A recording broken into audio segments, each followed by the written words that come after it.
Kong traditional area led by Kungura Jinkuruge at the Musedu the First falls under Gunja traditional kingdom and under the Savannah Regional House of Chiefs. Land management is critical, and land management is becoming an issue. Land for herdsmen, lands for farmers, lands for housing, even businesses is an issue. Kongura and his elders and his people, like they did the introduction, it's a wide and a varied team of people living here. They wish and want to live harmoniously. They wish to bring in investments. They wish to develop. They can only do this if they start managing their land properly.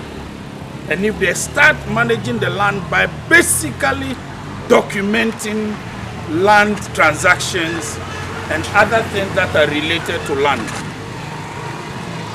A critical example in this town is that some people go to take a portion of land and they are building.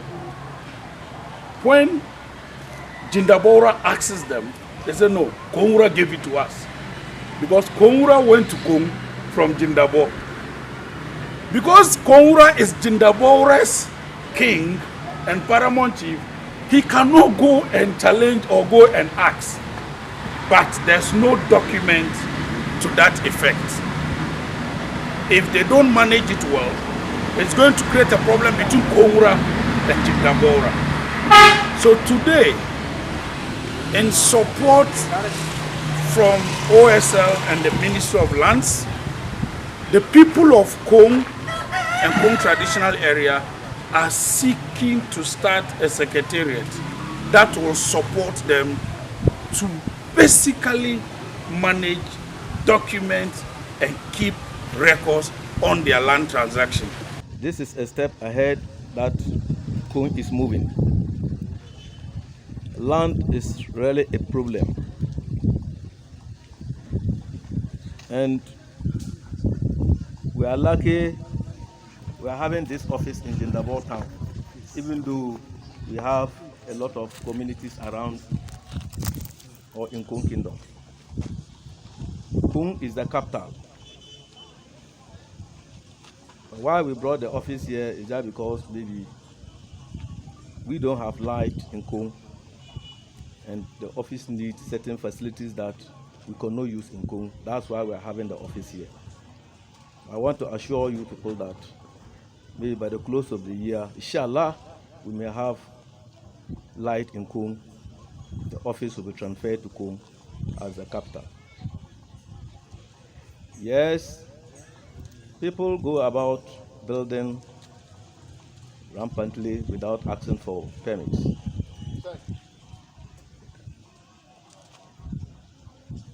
And a lot of people come into the kingdom as farmers. Before you realize, the whole land is taken up by cashew.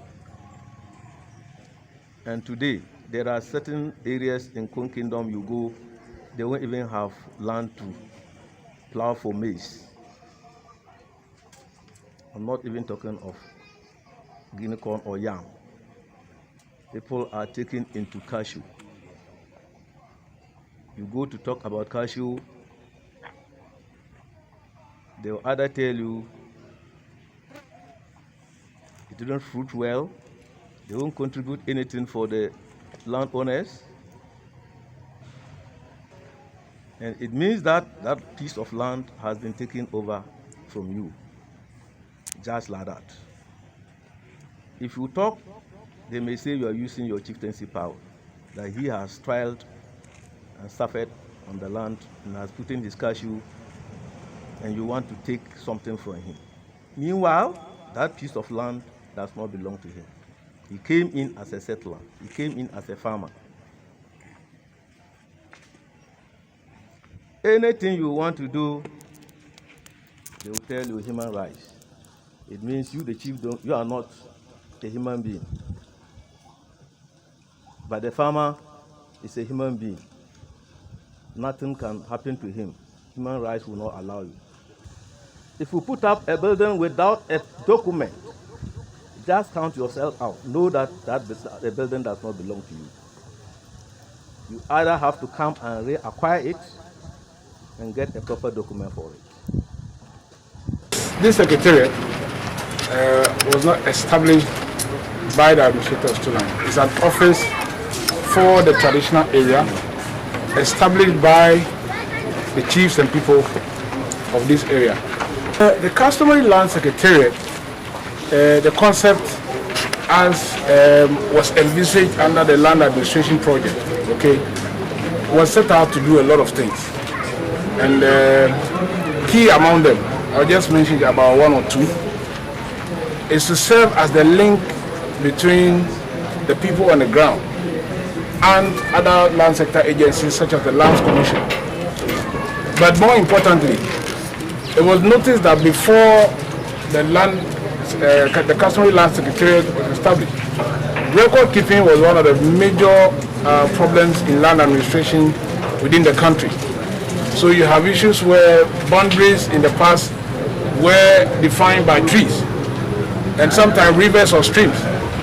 And you know, in most cases, some of these trees can be cut, maybe by a farming activity or logging.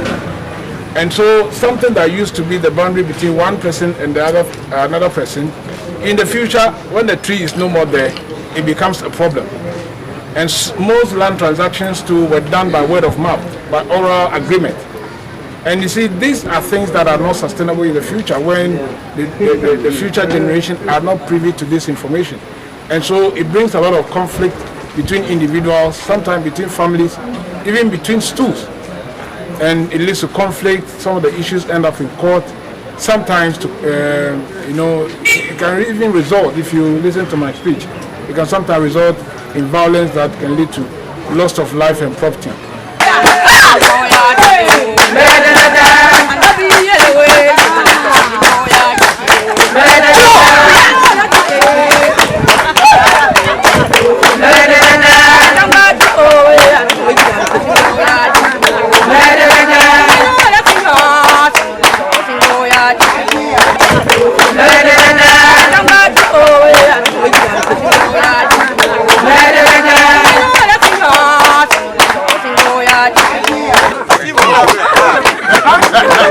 Thank you.